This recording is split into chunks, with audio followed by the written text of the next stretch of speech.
ফিরলাম বিরতির পর। আর এবার নজর রাখতে হচ্ছে রাজারহাটের দিকে, কারণ সেখানে সেক্সটর্শন চক্র ফাঁস। কিভাবে কাজ চলতো আপনাদের জানাবো, তবে তার আগে জানাই ইতিমধ্যে এই ঘটনায় 5 জনকে গ্রেপ্তার করা হয়েছে।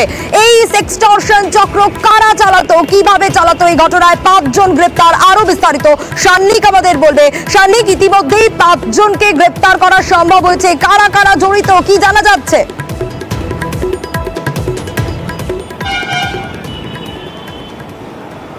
সোনিয়া, গতকালের অভিযানের পর মোট 6 জনকে আটক করা হয় পুলিশের তরফে। তার মধ্যে বাড়ির মালিক এন্তাজুল গাজী, বাড়ি যিনি ভাড়া নিয়েছিলেন ইমরান তরফদার এবং 4 জন মহিলা ছিলেন। তার মধ্যে ইমরান তরফদার এবং 4 জন মহিলা, অর্থাৎ মোট 5 জনকে ইতিমধ্যেই গ্রেফতার করা হয়েছে রাজারহাট থানার পুলিশের তরফে। তাদেরকে ইতিমধ্যেই বারাসাত আদালতে পেশ করার জন্য থানা থেকে বের করা হয়েছে। তাদেরকে নিয়ে যাওয়া হয়েছে বারাসাত আদালতে। এবার বারাসাত আদালতের কি নির্দেশ আসে সেই দিকে অবশ্যই নজর থাকবে। এবং তোমাকে পাশাপাশি জানিয়ে রাখবো, মূলত এই কেসটি উত্তরপ্রদেশের একজন ভিকটিমের সূত্রে যেহেতু এই রাজারহাট থানার কাছে আসে, তাই উত্তরপ্রদেশ পুলিশের তরফেও এই কেসটি দেখা হচ্ছে। তারাও চাইবে যারা এই ঘটনায় যাদেরকে গ্রেফতার করা হয়েছে তাদেরকে যেন ট্রানজিট রিমান্ডে তারা উত্তরপ্রদেশে নিয়ে যেতে পারেন। এখন আদালত কি নির্দেশ দেয় সেই দিকে অবশ্যই নজর থাকবে। সোনিয়া, সেক্ষেত্রে সান্নিক, আরো একটা বিষয় একটু জানতে চাইবো, এই যে সেক্সটর্শন চক্র কিভাবে চলতো?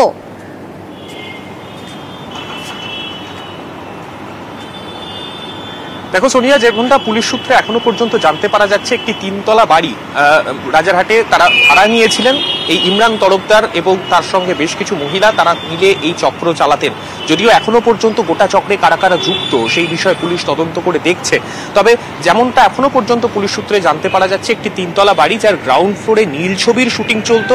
ফার্স্ট ফ্লোর, সেই ফ্লোরে মূলত সেখানে যারা থাকতেন তারা ওখানেই বসবাস করতেন। এবং সেকেন্ড ফ্লোর, যেটা মূলত সব থেকে গুরুত্বপূর্ণ, তা হলো সেক্সটর্শন সেখান থেকেই চলতো।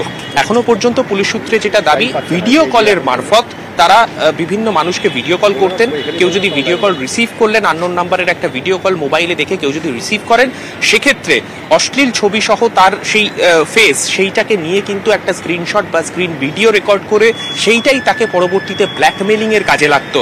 এই করে লক্ষ লক্ষ টাকা প্রতারণার অভিযোগ উঠেছে এই যাদেরকে গ্রেফতার করা হয়েছে তাদের বিরুদ্ধে।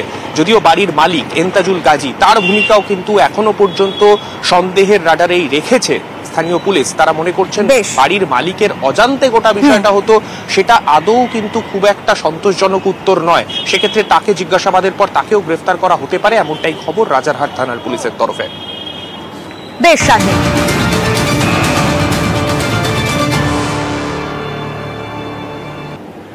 আর এবার নজর রাখতেই হচ্ছে সোনারপুরের ত্রাস জামাল সর্দার, যার বিরুদ্ধে ভুরি ভুরি অভিযোগ, নারী নির্যাতনের অভিযোগ, মারধরের অভিযোগ, খুনের অভিযোগ, জমি দখলের অভিযোগ। এবং এই জামাল অবশেষে পুলিশের জালে এলো। কিভাবে এলো, কিভাবে ধরা পড়লো, আরো বিস্তারিত আমাদের এ বিষয়ে অর্পণ জানাবে।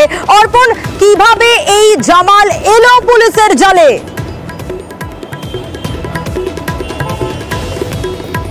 একদমই, দেখো, জামালের তল্লাশিতে পুলিশের 3টে স্পেশাল টিম তৈরি করা হয়েছিল এবং এসওজি টেকনিক্যাল সাপোর্ট নিয়ে তার খোঁজ চালাচ্ছিল। মঙ্গলবার সে বাড়ির থেকে বার হওয়ার পরেই তার শ্বশুরবাড়ির এলাকায় চলে যান। সেখানে থাকার পরে পুলিশ যখন সেখানে রেড করতে যায় তখন সেখান থেকে সে পালিয়ে যায়। এরপরেই বিভিন্ন আস্তানা বদল করতে থাকে। কিন্তু জামাল যখনই তার মোবাইল ফোন বন্ধ করে, আরও একটি নতুন মোবাইল এবং সিম ব্যবহার করতে শুরু করে। আর সেই সিমের নম্বর পুলিশের কাছে চলে আসে। এরপরেই জামাল ক্রমাগত তার স্থান পরিবর্তন করতে থাকে।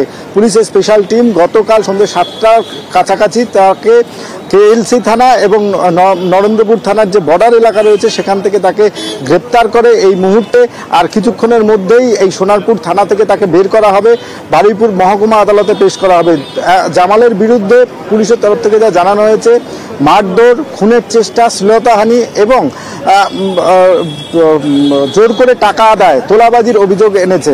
এবং এই জামালকে বারুইপুর আদালতে পেশের পর তাকে 14 দিনের নিজেদের হেফাজতে চেয়ে আবেদন জানিয়েছে পুলিশ। নিজেদের হেফাজতে নিয়ে এই ঘটনার যে অভিযোগ জমা পড়েছে তার তদন্ত করবে সোনারপুর থানার পুলিশ আধিকারিকরা। আরো একটা বিষয় একটু অর্পণ জানতে চাইবো, এই যে জামালকে দেখে পুলিশের সন্দেহ কিভাবে হলো? এই যে মাস্ক পরা, কোথাও কি এটাই কাল হলো জামালের জন্য?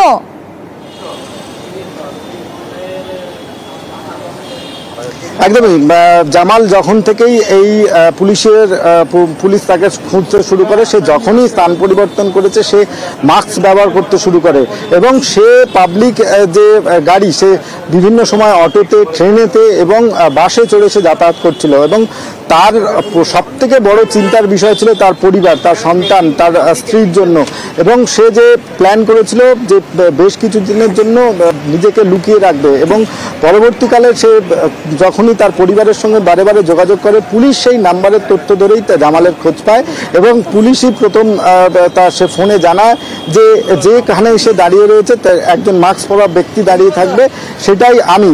এই সূত্র ধরেই পুলিশ গতকাল সন্ধ্যেবেলায় ভাঙড়ের সহ বিস্তীর্ণ এলাকায় পুলিশের বিশেষ টিম তারা নজর রাখছিলেন।